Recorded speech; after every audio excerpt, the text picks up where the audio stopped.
RKB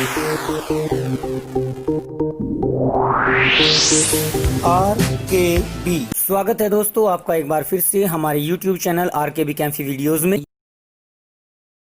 परमाणु संरचना chapter के आपके 45 क्वेश्चन अभी तक पिछली वीडियो में कंप्लीट किए जा चुके हैं। आइए आज लेकर चलते हैं हम आपका क्वेश्चन नंबर 46। तो 46 क्वेश्चन में आपको क्या दिया गया है। क्वेश्चन 2.46 में दिया गया है कि नाइट्रोजन लेजर 337.1 नैनोमीटर की तरंग दैर्ध्य पर एक विकिरण उत्पन्न करती है। यदि उत्सर्जित फोटोनों की संख्या 5.6 गुणा 10⁻24 हो तो इस लेजर की अक्षमता की गणना कीजिए। इस क्वेश्चन में आपको सबसे पहले दी हुई है तरंग दैर्ध्य, जिसका मान दिया हुआ है 337.1 नैनोमीटर। इस नैनोमीटर को आप मीटर में कन्वर्ट कर सकते हो तो 337.1 गुणा 10⁻9 मीटर, क्योंकि 1 नैनोमीटर 10⁻9 मीटर के बराबर होता है। अब लेजर की अक्षमता पूछिए। अक्षमता यानी शक्ति जिसको कह सकते हैं, शक्ति। तो इससे शक्ति से तात्पर्य आपका क्या है कि वो जूल प्रति सेकंड कितनी ऊर्जा उत्पन्न कर रहा है, यही इसकी शक्ति है, जूल प्रति सेकंड। यानी हमें ऊर्जा की मात्रा की गणना करनी है। तो इसके लिए आप t बराबर तो 1 सेकंड ले सकते हैं, इससे कोई प्रभाव नहीं पड़ेगा। अब उसके बाद कहा है कि फोटोन की संख्या n का जो मान दिया हुआ है, फोटोन की संख्या को अगर हम n से रिप्रेजेंट करें तो उसका मान दिया हुआ है 5.6 गुणा 10⁻24 फोटोन इसमें उत्सर्जित हो रहे हैं। अब अक्षमता के लिए सीधा ऊर्जा का फॉर्मूला लगा दीजिए। ऊर्जा बराबर क्या होती है, ऊर्जा बराबर होती है NhC/लैम्डा के बराबर ये वैल्यू ले ली जाएगी। तो जैसे हम यहाँ पर वैल्यू रखे हैं, n की वैल्यू 5.6 गुणा 10⁻24, h का मान प्लांक नियतांक होता है 6.6 गुणा 10⁻34 जूल सेकंड होता है, और गुणा सूर्य यानी प्रकाश का वेग जो होता है c 3 गुणा 10⁸, और अपोन लैम्डा को आप मीटर में रख देंगे 337.1 गुणा 10⁻9 के बराबर। अब जैसे इसको हम कैलकुलेट करेंगे, गुणा भाग करेंगे, तो इन सब का मान आ जाएगा 3.3 गुणा 10�6 जूल प्रति सेकंड। 1 सेकंड में वो इतनी ऊर्जा का प्रवाह करता है, और इसी कारण ये इसकी क्षमता या शक्ति हो जाती है। अब देखते हैं क्वेश्चन नंबर 47। क्वेश्चन नंबर 47 में दिया गया है कि न्योन गैस को सामान्यतः संकेत बोर्डों में प्रयुक्त किया जाता है। यदि यह 616 नैनोमीटर पर प्रबलता से विकिरण उत्सर्जन करती है तो क उत्सर्जन की आवृत्ति, ख 30 सेकंड में इस विकिरण द्वारा तय की गई दूरी, ग क्वांटम की ऊर्जा तथा घ उपस्थित क्वांटम की संख्या की गणना कीजिए यदि यह 2 जूल की ऊर्जा उत्पन्न करती है। क्वेश्चन नंबर 47 में आपको एक तरंग दैर्ध्य दी गई है लैम्डा, जिसका मान 616 नैनोमीटर दिया गया है। इस 616 नैनोमीटर को आप मीटर में बदल दीजिए, 616 गुणा 10⁻9 मीटर के बराबर हो गई। अब इसमें अलग अलग खंड में अलग अलग क्वेश्चन पूछा गया है। सबसे पहले क खंड में पूछा गया है आवृत्ति। तो अगर हम आवृत्ति की बात करें, न्यू निकालना चाहें, तो एक फॉर्मूला होता है आपका न्यू इक्वल टू c/लैम्डा। तो न्यू बराबर c होता है 3 गुणा 10⁸ मीटर प्रति सेकंड, और लैम्डा 6 गुणा, ये आपका 616 है, 616 गुणा 10⁻9। जैसे ये वैल्यू यहाँ पर रखेंगे तो गुणा भाग करने पर इसका माना जाएगा 4.87 गुणा 10⁻14 हर्ट्ज के बराबर ये यूनिट आ जाएगी, क्योंकि आवृत्ति का मात्रा या तो प्रति सेकंड होता है या फिर हर्ट्ज होता है। इसी के फिर ख खंड में कहा गया है कि यदि t बराबर 30 सेकंड हो तो 30 सेकंड में विकिरण द्वारा तय की गई दूरी का मान आपको ज्ञात करना है। अब देखिए, जो विकिरण है उसका वेग सूर्य के प्रकाश के वेग के बराबर होता है, यानी वेग c इक्वल टू है 3 गुणा 10⁸ मीटर प्रति सेकंड। 1 सेकंड में ये इतने मीटर दूरी तय करता है, तो 30 सेकंड में इसलिए चली गई दूरी बराबर हो जाएगा चाल गुणा समय के। तो चाल हमारी है 3 गुना 10 की घात 8 मीटर प्रति सेकंड है और समय आपका है 30 सेकंड। तो 3 तिया 9 गुना 10 की घात 8 और 1 9 क्या हो जाएगा मात्रक, इसका मीटर हो जाएगा। इसी प्रकार से आपके खंड ग में पूछा गया है कि इसकी क्वांटम की ऊर्जा, एक क्वांटा की ऊर्जा यानी ई आपसे पूछी गई है। तो ई इक्वल टू क्या हो जाएगा, या तो एच न्यू लिख दीजिए या आप एच सी अपॉन लैम्डा लिख सकते हैं। क्योंककि हमने न्यू का मान अभी पहले खंड में ये निकाला है 4.87 गुना 10 की घात 14, तो ये वैल्यू यहाँ पर रख सकते हैं। तो ई बराबर हो जाएगा एच यानी 6.6 गुना 10 की घात -34 प्लांक नियतांक का मान ये रख दिया, और न्यू का मान जो अभी हमने निकाला था 4.87 गुना 10 की घात 14, तो ये वैल्यू रखेंगे। अब 6.6 की 4.87 में गुणा कीजिए। कैलकुलेटर का यूज कर सकते हैं आप लोग, लेकिन एग्जाम में आप कैलकुलेटर का यूज नहीं कर सकते। तो मैं आपको कहना चाहूंगा कि यहाँ इन क्वेश्चन में आप प्रैक्टिस अपनी तैयार कर लीजिए, इनकी गुणा स्वयं करके देखिए। तो गुणा करने के पश्चात इसका आंसर आ जाएगा 3.3227 गुना 10 की घात -19 जूल के बराबर।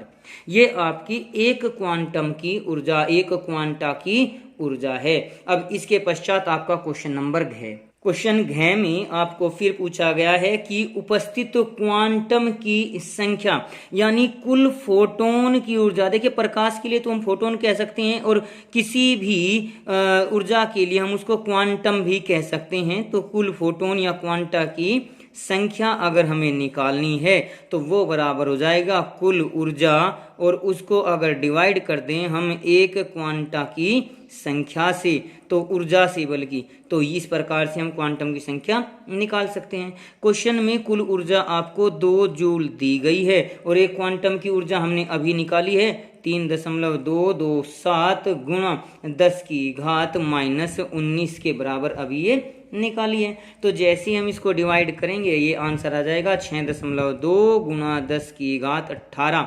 चूंकि ये संख्या है तो इसका कोई मात्रक नहीं होगा। तो आइए अब देखते हैं क्वेश्चन नंबर 48।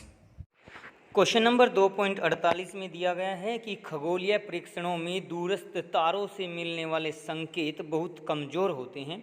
यदि फोटोन संसूचक यानी जिससे हम प्रकाश की पहचान करते हैं, संसूचना ग्रहण करते हैं, 600 नैनोमीटर के विकिरण से कुल 3.15 गुना 10 की घात -18 जूल ऊर्जा प्राप्त करता है, तो संसूचक द्वारा प्राप्त फोटोनों की संख्या की गणना कीजिए। क्वेश्चन नंबर 48 में आपको जो दिया गया है उसके अनुसार पहले लिख लीजिए। तो यहाँ पर सबसे पहले एक लैम्डा की वैल्यू दी गई है जिसका मान आपको 600 नैनोमीटर के बराबर दिया हुआ है, और कुल ऊर्जा इसके बारे में दी हुई है। कुल विकिरण, कुल ऊर्जा का मान दिया हुआ है 3.15 गुना 10 की घात -18 जूल। अब यहाँ पर भी फोटोन की ऊर्जा ज्ञात करनी है, फोटोन की संख्या ज्ञात करनी है।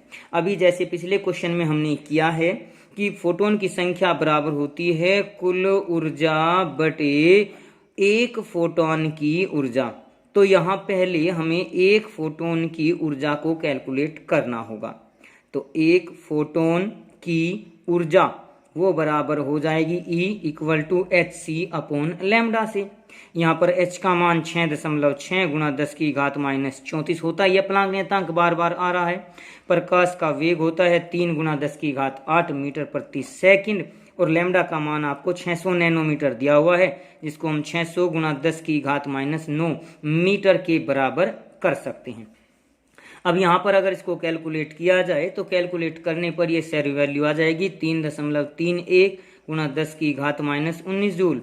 ये हमारी एक फोटोन की ऊर्जा आ गई, और कुल ऊर्जा आपको दी गई थी 3.15 गुना 10 की घात -18। तो अब हम इसके आगे यहाँ से क्वेश्चन कर सकते हैं।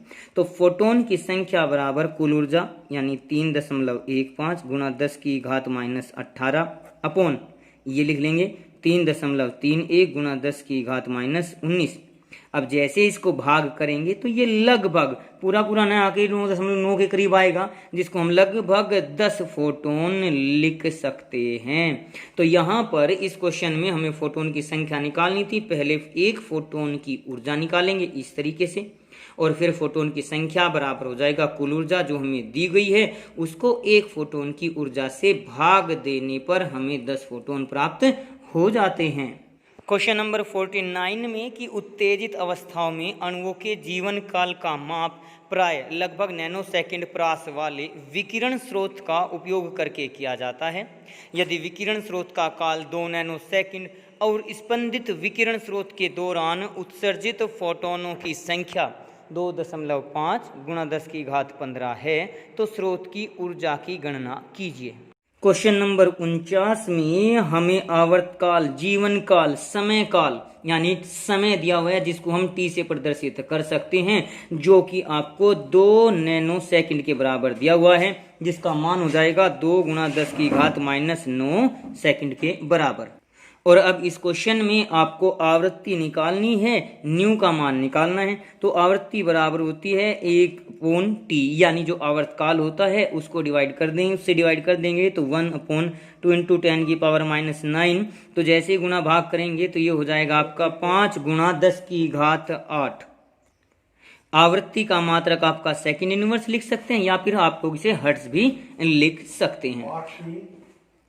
इस क्वेश्चन में आपको फोटोन की ऊर्जा भी निकालनी है। तो एक फोटोन की ऊर्जा जो E होगी उसका मान आप लोग h न्यू से निकाल सकते हैं, यानी 6.6 गुणा 10 की घात -34, और न्यू का मान अभी आपने निकाला है 5 गुणा 10 की घात 8 से। तो जैसे हम इसकी गुणा करेंगे तो ये वैल्यू आ जाएगी 3.3 गुणा 10 की घात -25 जूल के बराबर, यानी ये एक फोटोन की ऊर्जा का मान हो जाएगा।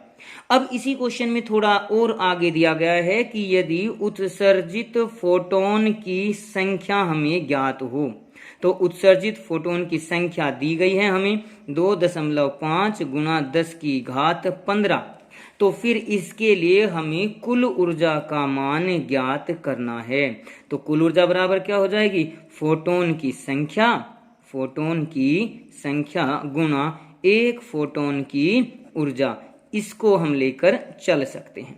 तो फोटोन की संख्या 2.5 गुणा 10 की घात 15, और एक फोटोन की ऊर्जा हमारी अभी आई है 3.3 गुणा 10 की घात -25। इसकी वैल्यू यहाँ पर रख लेंगे, गुणा 10 की घात -25 जूल के बराबर। तो जब इसकी हम गुणा करेंगे 25 से 75 के हिसाब से, तो ये आ जाएगा 8.282 गुणा 10 की घात -10 जूल के बराबर।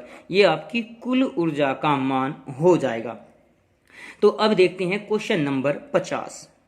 क्वेश्चन नंबर 50 में फिर दिया गया है कि सबसे लंबी द्विगुणित तरंग दैर्ध्य जिंक अवशोषण संक्रमण 589 और 589.6 नैनोमीटर पर देखा जाता है।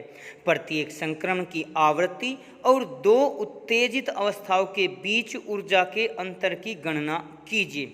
यानी हमें एक तो आवृत्ति ज्ञात करनी है, और जो इन तरंग दैर्ध्यों पर ऊर्जा है उनका अंतर भी हमें ज्ञात करना है। क्वेश्चन नंबर 50 में आपको एक λ1 दी हुई है 589 नैनोमीटर, 589 नैनोमीटर, जिसको फिर से आप लोग मीटर में बदल सकते हैं 10 की घात -9 से गुणा करके। अब फिर इसकी आवृत्ति का मान अगर हम निकालें तो ν1 हम निकाल सकते हैं C/λ1 से। C होता है 3 गुणा 10 की घात 8 अपोन कर देंगे 589 गुणा 10 की घात -9। तो यहाँ ये कैलकुलेट करने के बाद आ जाएगा 5.093 गुणा 10 की घात 14 प्रति सेकंड। ये पहली आवृत्ति आ जाएगी। अब इसके पश्चात हमें चूंकि ऊर्जा अंतर निकालना है अंत में, तो पहले हम एक एक को ही लेकर चल दें। एक हमने लैम्डा लिया, एक हमने ν1 लिया, आवृत्ति निकालनी है, और इसी के लिए हमें ऊर्जा अंतर निकालना है। तो पहले हम इसकी ऊर्जा निकाल सकते हैं। hν1 6.6 गुणा 10 की घात -34 गुणा 5.093 गुणा 10 की घात 14, और इस ऊर्जा का मान आ जाएगा 3.374 गुणा 10 की घात -19 जूल के बराबर। तो यहाँ पर अभी हमने पहले तरंग दैर्ध्य के लिए पहली आवृत्ति और उसी के लिए प्रारंभिक ऊर्जा का मान हमने निकाला है। अब इसके पश्चात हम दूसरे संक्रमण के लिए लेकर चल सकते हैं। तो यहाँ लिख लेंगे दूसरे संक्रमण के लिए, इसमें हमें लैम्डा 2 दिया गया है, जिसका मान हमें कितना दिया था, लैम्डा 2 का मान दिया हुआ है 589.6 के बराबर। ये तो केवल 589 दिया था पहले में तो, लेकिन यहाँ इसमें दिया हुआ है 589.6 नैनोमीटर में है, तो इसे गुणा 10 की घात -9 करके मीटर में कन्वर्ट कर सकते हैं लैम्डा 2 डायरेक्ट। तो यहाँ से भी अब हम उसी प्रकार ν2 निकालेंगे c/λ2 के रूप में, जो कि हो जाएगा 3 गुणा 10 की घात 8 बटे 589.6 गुणा 10 की घात -9 और भाग करने पर आंसर आ जाएगा 5.088 गुणा 10 की घात 14 प्रति सेकंड। ये कैलकुलेशन मैं आपको समझा नहीं रहा हूँ, कैलकुलेशन आप लोग खुद करेंगे, मैं केवल आपको एक प्रोसीजर लेकर समझा रहा हूँ। ये कैलकुलेट करके देख लेना आप भी, कहीं पॉइंट में कुछ थोड़ा बहुत परिवर्तन हो सकता है, ज़्यादा तो कैलकुलेशन में अंतर आपको नहीं मिलेगा। अब इसके लिए भी आप लोग E2 निकालेंगे, जो कि h ν2 के बराबर हो जाएगा। h का मान 6.6 गुणा 10 की घात -34, ν2 का मान 5.088 गुणा 10 की घात 14 से। अब इसको कैलकुलेट कर लीजिए तो ये आ जाएगा 3.3713 गुणा 10 की घात -19 जूल। अब यहाँ पर हमारा इस क्वेश्चन में E1 और E2 आ गया।